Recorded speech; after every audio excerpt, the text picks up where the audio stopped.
High friends, welcome back to my channel. இன்றைக்கி நம்ம வீடியோவில் ஒரே மாதிரி இட்லி தோசைன்னு சாப்பிட்டு போர் அடிச்சு போச்சா?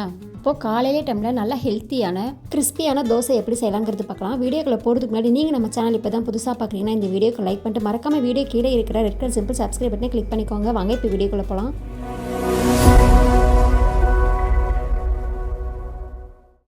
ஃபஸ்ட்டு நல்லா ஹெல்த்தியான தோசை செய்யணுன்னா அதுக்கு ஒரு 250 கிராம் ராகி எடுத்துக்கலாம். ஒரு 150 கிராம் பச்சைப்பயிறு எடுத்துக்கலாம். இதுக்கு பச்சைப்பயிறு சேர்க்க பிடிக்கல அப்படின்னா பாசிப்பருப்பு கூட சேர்த்துக்கலாம். இது கூட டெய்லியுமே நம்ம நார்மலாக சாப்பாட்டுக்கு யூஸ் பண்ணுற அரிசி தாங்க எடுத்துக்கிறேன். அது ஒரு 100 கிராம். அடுத்து உளுந்து ஒரு 1.5 டேபிள் ஸ்பூன் எடுத்துக்கலாம். இது கூடவே ஒரு 1/4 டீஸ்பூன் போல் வெந்தயம் எடுத்துக்கலாம். இது எல்லாத்தையும் நம்ம ஃபஸ்ட்டு ஊற வச்சிடலாம். எல்லாத்தையும் நல்லா ஊற வைக்கிறதுக்காக ஒரு பவுலில் சேர்த்துக்கலாம். ஃபஸ்ட்டு நான் ராகி சேர்த்துக்கிறேன். இது கூடவே பச்சைப்பயிரும் சேர்த்துக்கலாம்.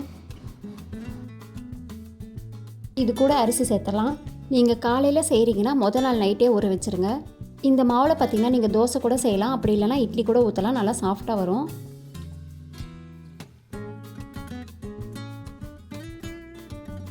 எல்லாத்தையும் ஃபஸ்ட்டு சேர்த்துட்டு இது மூழ்கிற அளவுக்கு தண்ணி சேர்த்துக்கலாம். தண்ணி சேர்த்துட்டு இது ஒரு தடவைக்கு 2 தடவை நல்லா கழுவிட்டு எடுத்துகிட்டு வந்துடலாம்.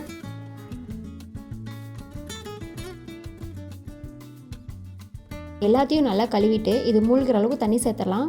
தண்ணி சேர்த்துட்டு மூடி போட்டு மூடி வச்சிடலாங்க. ஒரு 5 மணி நேரம் நல்லா இது ஊறட்டும். இந்த ராகி பச்சைப்பயிரெலாம் பார்த்திங்கன்னா நல்லா ஊறினதாங்க தோசை நல்லா சாஃப்டாக இருக்கும். இது நல்லா ஊற வச்சிடலாம். 5 மணி நேரம் கழித்து இது பார்க்கலாம்.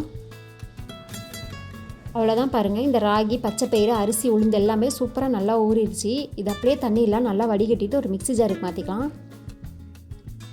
இந்த ராகியில் பார்த்தீங்கன்னா அதிகமான நார்ச்சத்து, இரும்பு சத்து போன்ற எல்லா சத்துமே இதில் இருக்குதுங்க. இந்த ராகியை அதிகமாக நீங்கள் சாப்பாட்டில் சேர்த்துக்கிட்டிங்கன்னா எலும்பு வலியெல்லாம் பார்த்தீங்கன்னா உங்களுக்கு இருக்காது. ராகியெல்லாம் சேர்த்ததுக்கப்புறமா காரத்துக்காக ஒரு பச்சை மிளகா சேர்த்துக்கலாம். சேர்த்துட்டு கூட ஒரு 5-6 பல் பூண்டு சேர்த்துடலாம். இது கூட கொஞ்சமாக ஜீரகம் சேர்த்துக்கலாம்.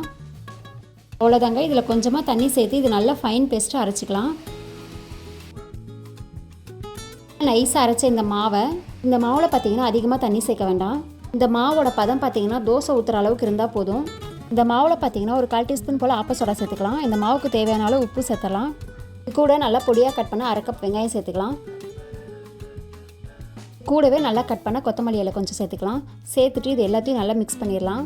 கொத்தமல்லி இலை சேர்க்கறதுக்கு பதிலாக ஏதாவது உங்களுக்கு பிடிச்ச கீரை இருந்துச்சுன்னா அதையும் நீங்கள் கட் பண்ணி இதில் சேர்த்துக்கலாம். நல்லா மிக்ஸ் பண்ணிவிட்டு பார்த்தீங்கன்னா இந்த மாவை ஒரு 1/4 மணி நேரம் நல்லா ஊற வச்சிடலாம். ஏன்னா இதில் ராகி சேர்த்துருக்கிறதுனால கொஞ்சம் ஊறினா தோசை நல்லா வருங்க. அதுக்காக ஊற வச்சிடலாம். மாவு பார்த்தீங்கன்னா ஒரு 1/4 மணி நேரம் நல்லா ஊறட்டும். இந்த மாவு ஊறுறதுக்குள்ளே இந்த தோசைக்கு தொட்டுக்கிற மாதிரி ரொம்ப சிம்பிளாக ஒரு தக்காளி சட்னி அரைச்சிக்கலாங்க. பார்த்தீங்கன்னா அடுப்பில் வானல் வச்சுக்கலாங்க. அதில் ஒரு 2 டேபிள் ஸ்பூன் எண்ணெய் சேர்த்துடலாம். எண்ணெய் நல்லா சூடானதும் நல்லா கட் பண்ண வெங்காயம் கொஞ்சம் சேர்த்துக்கலாம். இந்த வெங்காயத்துக்கு கூட பார்த்தீங்கன்னா ஒரு 5-6 பல் பூண்டு சேர்த்துக்கலாம். பூண்டு சேர்த்துட்டு லைட்டாக வதக்கிக்கலாம். இந்த வெங்காயம் பார்த்தீங்கன்னா லைட்டாக வதங்கிருச்சுன்னா இது கூட மீடியம் சைஸ் தக்காளி 3 கட் பண்ணி சேர்த்துக்கலாம். சேர்த்துட்டு இதையும் நல்லா வதக்கிடலாம். இந்த தோசைக்கு பார்த்தீங்கன்னா தக்காளி சட்னி, வேர்க்கடலை சட்னி, பொட்டுக்கடலை சட்னி எது வச்சு சாப்பிட்டாலும் நல்லா டேஸ்ட்டாக இருக்கும். நான் இன்றைக்கி தக்காளி சட்னி தான் அரைக்கிறேன். இந்த சட்னிக்கு தேவையான அளவு உப்பு சேர்த்துடலாம். உப்பு சேர்த்துட்டு கொஞ்சமாக கொத்தமல்லி இலை சேர்த்துடலாம். காரத்துக்காக நீங்கள் பச்சை மிளகா, காஞ்ச மிளகா எது வேணாலும் சேர்த்துக்கலாம். நான் இன்றைக்கி எதுவுமே சேர்க்கலை. இந்த தக்காளி வெங்காயம்லாம் நல்லா வதங்கிருச்சுன்னா இது அப்படியே ஆற வச்சு மிக்சியில் சேர்த்து நைஸாக அரைச்சிட்டு எப்பயுமே சட்னிக்கெல்லாம் தாளிக்கிற மாதிரி தாளித்து இது கூட சேர்த்துக்கலாம். ஹெல்த்தியான தோசைக்கு பார்த்தீங்கன்னா தக்காளி சட்னி ரெடி ஆயிடுச்சு. இது ஒரு பக்கம் இருக்கட்டும். அடுத்தது நம்ம மாவு ஊறிடுச்சான்னு சொல்லிட்டு பார்க்கலாம். பாருங்க, 1/4 மணி நேரத்தில் மாவு நல்லா ஊறிடுச்சு. இப்போ நம்ம தோசை ஊற்றினா நல்லா சாஃப்டாக வரும். நம்ம அப்படியே இதில் தோசை ஊற்றிடலாம். பச்சைப்பயிறு பார்த்திங்கன்னா நார்மலாகவே நம்ம அடிக்கடி சாப்பாட்டில் சேர்த்துக்கிறதுனால உடம்புல இருக்கிற சூடு பார்த்திங்கன்னா இது நல்லாவே குறைக்கும். இது மட்டும் இல்லைங்க, பச்சைப்பயிரை பார்த்திங்கன்னா நல்லா நைஸாக அரைச்சிட்டு அரைச்ச இந்த பச்சைப்பயிரை மாவை எடுத்து 1 டேபிள் ஸ்பூன் கடலை மாவு, 1 டேபிள் ஸ்பூன் நம்ம அரைச்ச பச்சைப்பயிறு மாவு சேர்த்துக்கலாங்க. சேர்த்துட்டு இது கூட கொஞ்சமாக புளிச்ச தயிர் சேர்த்துக்கலாங்க. தயிர் சேர்த்துட்டு நல்லா மிக்ஸ் பண்ணி ஃபேஸில் தடவிக்கலாங்க. 10 நிமிஷம் நம்ம அப்படியே விட்டுட்டு 10 நிமிஷம் கழித்து நல்லா தேய்ச்சி கழுவிக்கலாங்க. இந்த மாதிரி நீங்கள் டெய்லியுமே ஃபேஸுக்கு அப்ளை பண்ணுறதுனால பார்த்தீங்கன்னா ஃபேஸில் இருக்கிற கருப்பு புள்ளிலாம் அப்படியே மறைஞ்சிரும். நம்ம இதே மாதிரி மீதி இருக்கிற மாவுலையும் தோசை சுட்டு எடுத்துக்கலாங்க. வீடியோ பார்க்குற ஃப்ரெண்ட்ஸ் இன்னும் நம்ம சேனலை சப்ஸ்கிரைப் பண்ணாமல் பார்த்துட்டு இருந்தீங்கன்னா வீடியோ கீழே இருக்கிற ரெட் கலர் சிம்பிள் சப்ஸ்கிரைப் பட்டனை மறக்காமல் கிளிக் பண்ணிடுங்க. இந்த மாவில் நம்ம கீரை சேர்க்கும் போது பார்த்தீங்கன்னா இந்த கீரையை நல்லா வதக்கிட்டு சேர்த்துக்கலாம்.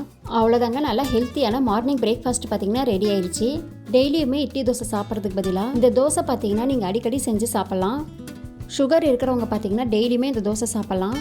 நம்ம டெய்லியுமே சாப்பிட்றதுனால பார்த்தீங்கன்னா சுகரோட அளவு வந்து கண்ட்ரோலில் வச்சுருக்கோம்.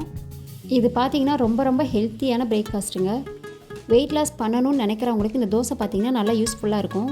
நீங்களும் இந்த மாதிரி சிம்பிளான ஹெல்த்தியான தோசை செஞ்சு சாப்பிடுங்க.